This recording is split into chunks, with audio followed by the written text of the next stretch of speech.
All right, let's dive into one of the coolest jobs in Hollywood, one you probably never even thought about, the movie set breaker. Today, we are going to get a peek behind the curtain at how these absolute geniuses create all that incredible destruction you see on the big screen. I mean, can you just imagine your boss asking you this one question, which is kind of funny, right? It tells you everything you need to know about the world of a set breaker. Their job isn't just about blowing stuff up, it's about making you feel something when it happens. So yeah, at its most basic level, the job sounds pretty straightforward. And let's be real, it sounds like a ton of fun. They get paid to break things. But, as we're about to find out, there is so much more hiding just beneath the surface of that simple idea. Yeah, because this isn't just taking a sledgehammer to a wall, it is a highly precise craft, a wild mix of all these different fields that you would never think go together. It's really an art form. A set breaker has to wear so many different hats. You know, they have to be part historian to know exactly what peeling wallpaper from the 1970s should look like. They've got to be part physicist to figure out the exact way a building is going to crumble. Then they're part sculptor, literally shaping debris to make it look good on camera. And maybe even part philosopher, trying to figure out what a director means by more emotional dust. This chart just lays it out perfectly. When you're doing a normal demolition, the goal is just get rid of it. But for a set breaker, the goal is to tell a story. The method isn't brute force, it's precision and artistry.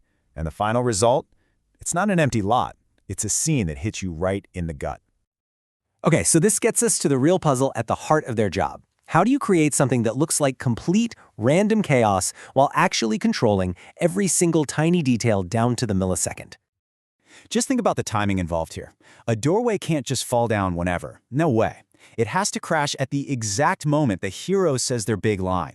Not a second too soon, not a second too late. The timing is everything. And here's where it gets kind of mind-bending. A room that has to look like it was totally destroyed in a fire, well, in reality, it has to be incredibly fire-resistant. It's got to look terrifyingly dangerous while being completely safe for all the actors and the crew inside. And then you've got this simple, practical side of making movies. You know that perfectly aged, dusty, decrepit room? Well, it has to be super easy to clean up and put back together, because they might have to shoot that one perfect take of destruction like 15 times. So how do they do it? It's all about this really methodical process. First, calculation. That's all the chemistry, architecture, and physics. Then comes creation, where they use these special materials that are literally designed to break in a predictable way. The third, and maybe most important step, is control, making sure it's safe and you can do it again and again. And finally, collaboration. None of this works unless they are in lockstep with the director and the rest of the crew. But you know what's maybe the most fascinating part of this whole job? After all that science, all that art, all that hard work, the set breaker's ultimate goal is for you, the audience, to not even notice that they were there. So let me ask you this, because you've definitely seen it before. What are those little things in a disaster scene that just pull you right out of the movie and make you go, that looks fake?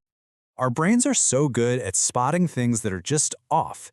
If debris is scattered too perfectly, it feels wrong because the real chaos is messy. If the rust doesn't look quite right or the wallpaper is from the wrong time period, these are the tiny details that can shatter the illusion. The set breaker's entire job is to get that authenticity just right. And that's exactly why their greatest compliment is silence. Because silence from the audience means the illusion worked. It means the chaos was so believable that nobody ever stopped to think about it. They just experienced it. So let's try and wrap this all up. The entire profession, really, is built on this beautiful central contradiction, the idea that you can actually create art and find beauty in rubble and decay. This is what's called the set breaker's paradox. It's this core idea that by deliberately destroying something, you can actually build something else, an emotional moment, an incredible visual, a lasting piece of art. So these people aren't just demolition experts. They are true artists who just happen to work with a very unusual medium. They really are the poets of collapse, the sculptors of ruin. They are these quiet geniuses who figure out how to make a complete disaster look absolutely beautiful. When it comes right down to it, their job is all about transformation. They take things we normally associate with the end, like decay and rubble, and they turn them into a powerful beginning for a story. So I'll just leave you with this one thought. The next time you're watching a movie and you see a building get blown up or a room go up in flames, I want you to look a little closer.